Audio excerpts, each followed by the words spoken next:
What's the difference between the me and the I used in the quote below? I read the next words, part of a bigger sentence, coming from musical lyrics. But my parents, they lived through the Blitz years, and me, I was sent to a farm. Why are me and I used, instead of and I was sent to a farm? By the way, when I type the last sentence I'm not corrected by the grammar and spelling control program. Of course, the program says I'm wrong when writing 2 times me. It just doesn't feel good to say. And me was sent to a farm. Is it maybe because of the context in which these words are used?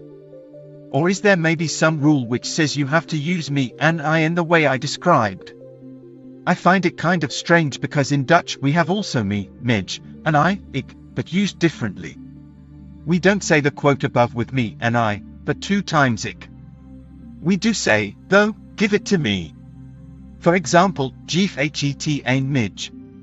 And there are more of these different usages of the two.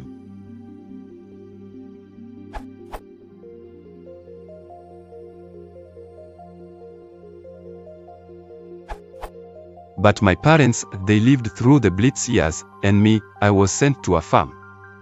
The sentence above contains the use of an indirect object pronoun as an appositive. Me, you, it, him, her, us, you, them.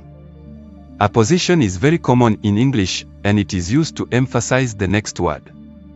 It is usually used in speech or in recounting a story, narration, to a reader. I am only giving spoken examples, as I am too lazy to look for others or dream them up. An appositive is a word or group of words that identifies or renames the noun or pronoun that it follows. Here are some other examples. Him, he took the gun and shot her, said John. Them, they wandered through my class like sleepwalkers, the professor complained. You are the one who broke my glasses, the man shouted at me. No, it, that stupid dog peed on my living room rug last night, not the cat, the lady whined. Please note, with you and it, the pronoun is repeated because the object or subject pronouns are the same thing, you and it.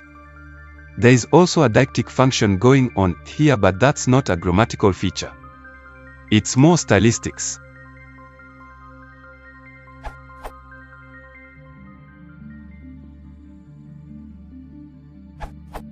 This is an old question, but I disagree with the accepted answer. This cannot be an appositive because appositives are in the same case as the noun they replace.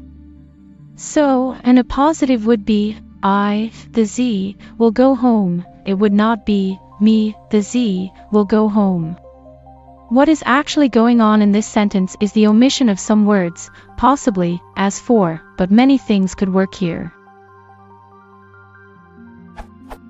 But, as for, my parents, they lived through the Blitz years, and, as for, me, I was sent to a farm. So, there are 4 clauses here, 2 independent clauses and 2 dependent clauses. They are I was sent to a farm and they lived through the Blitz, because that's how you use those pronouns. When they are the subject, they are in those forms. It is, as for, me rather than, as for, because that is how you use the pronoun after a preposition.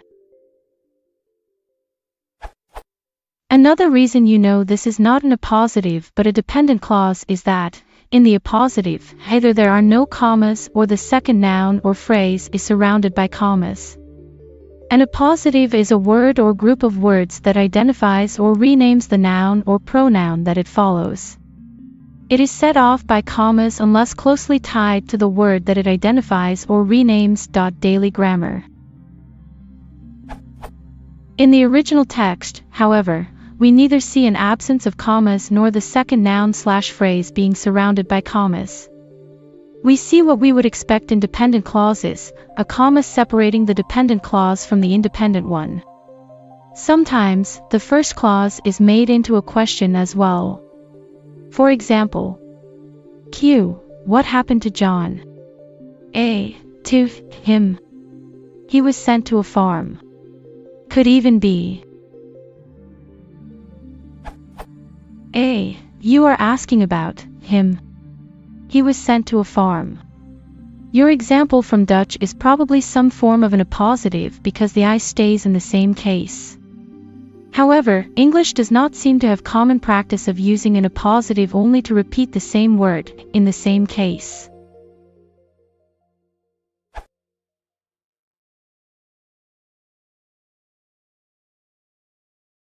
If you want to support the channel, please consider subscribing.